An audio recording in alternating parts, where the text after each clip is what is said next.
Hello, ladies and gentlemen. It is your commissioner, Matt Pearson, here. And before we get into the power rankings for week 2, I have a quick announcement, and that is if you've not been following the Discord messages, we have officially switched to ESPN for the remainder of the 2019-2020 fantasy football season. This comes after many complaints regarding the Yahoo Fantasy experience. So I have done all the work of getting everything migrated to ESPN. Please note that all waiver wire acquisitions must be done on ESPN. Everything's on ESPN from now on. Official scoring. Please note that some of the defensive scoring has changed from Yahoo to ESPN. This is because the ESPN client does not provide as many options for defensive scoring, so I'm not able to have the exact configuration, but it is the default scoring for defense. So that's exactly what we had in Yahoo, was just their default. So that's the only change, really. We do have an extra roster spot on ESPN, so make sure you take advantage of that. Also an IR spot. Just some things to note for our owners. And if you're not an owner, I'm sorry about that. Just a little quick update, and we are going to get right into these power rankings. And I'm proud to be an American, where at least I know I'm free. And I won't forget the men who died, who gave that right to me. And I gladly stand up next to you and defend her still today. 'Cause there ain't no doubt I love this land. God bless the USA.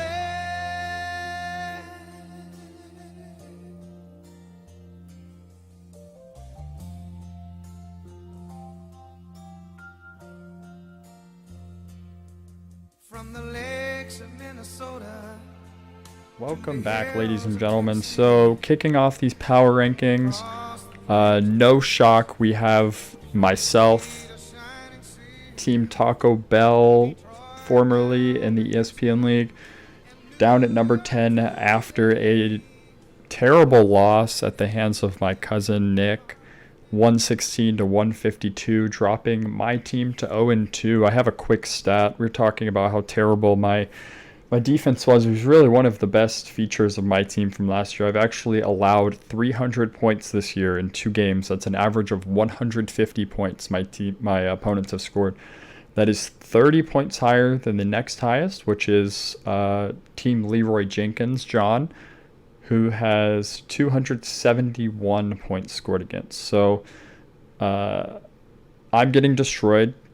Just a quick comparison, the best defense this year looks like it is Evan, 200 points allowed. That's fantastic. Really don't want to be going to Evans Field anytime soon. That home field advantage, that crowd noise really getting to opposing offenses. Only 200 points allowed. That's an average of 100 points a week. That's pretty good.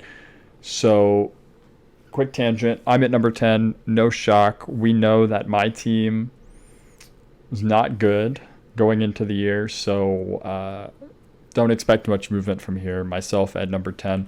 Number 9, we have John, who slipped a spot from number 8 last week. A quick little programming note as well. We do have the numbers on the rankings indicating a drop or rise in the polls. They are color-coded red-green. I know that might be an issue for one member of our league, so just note that they are red if they're negative. If they were positive, they are green. John at 0-2 after getting obliterated by Flores here. Tough week for John.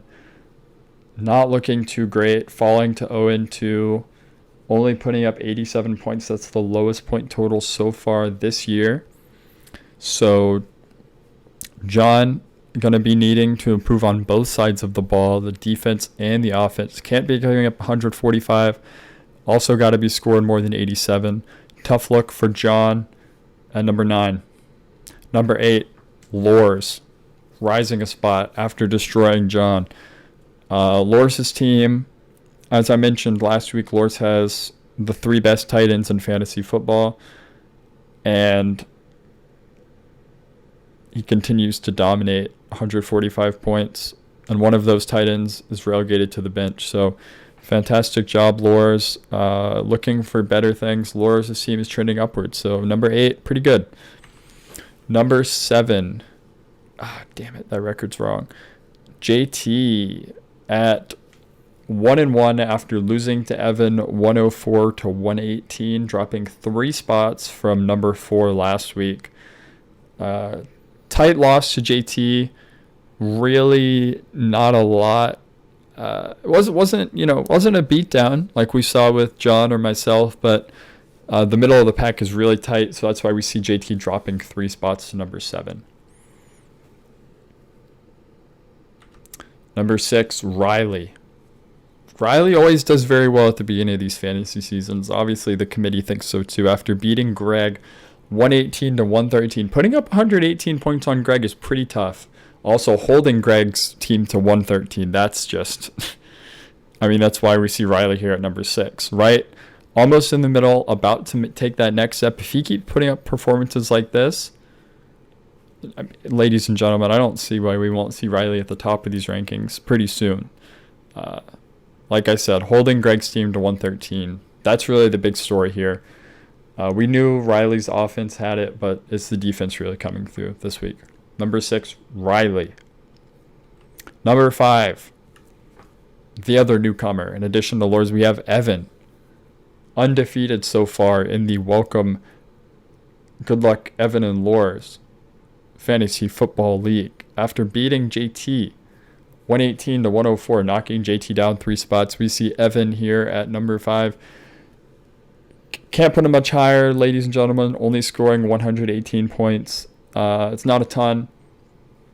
So haven't seen too much domination out of Evan. 14 points is a pretty sizable gap, but it's not in the range of, we're talking about when Nick beat me or when Loris beat John. So 14 points, pretty good. Good job, Evan. Right dead smack in the middle, up 1 from last week. You keep this up, you'll be at number 1 in no time. 5 weeks, probably. Number 5, we have Evan. Number 4, Nick. After beating me 152 to 116, going up 1 spot from last week. Like I said, you can't give Nick too much credit. This 152 does not mean a lot because my team has allowed 300 points this year.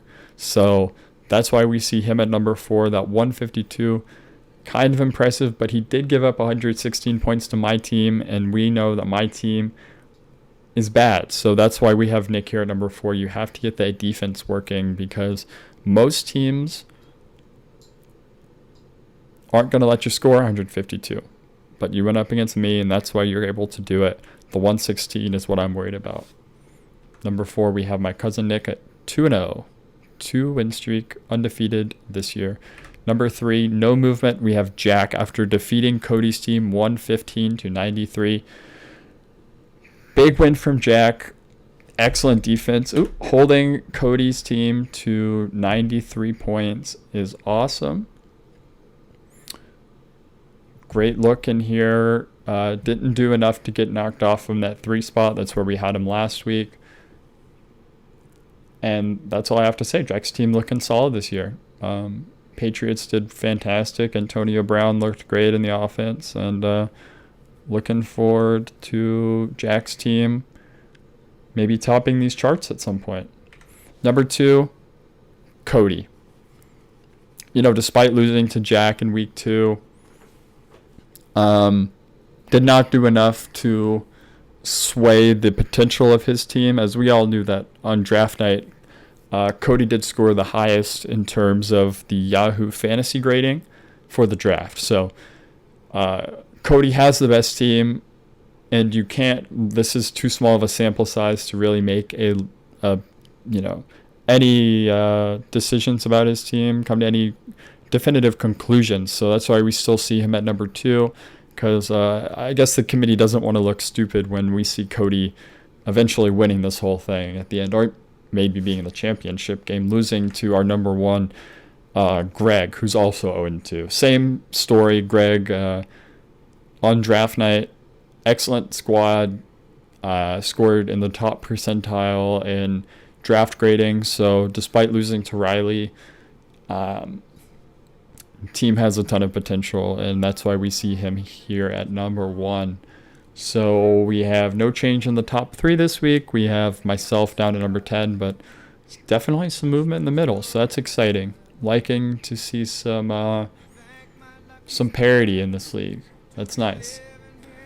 And ladies and gentlemen, that is your week 2 fantasy football power rankings for the Good Luck Evan and Laura's Fantasy Football League. I'm your commissioner, Matt Pearson. And thanks for watching, and looking forward to a great week of fantasy football. I will see all of you next week and this week on the gridiron, but next week in this video. So, thank you guys.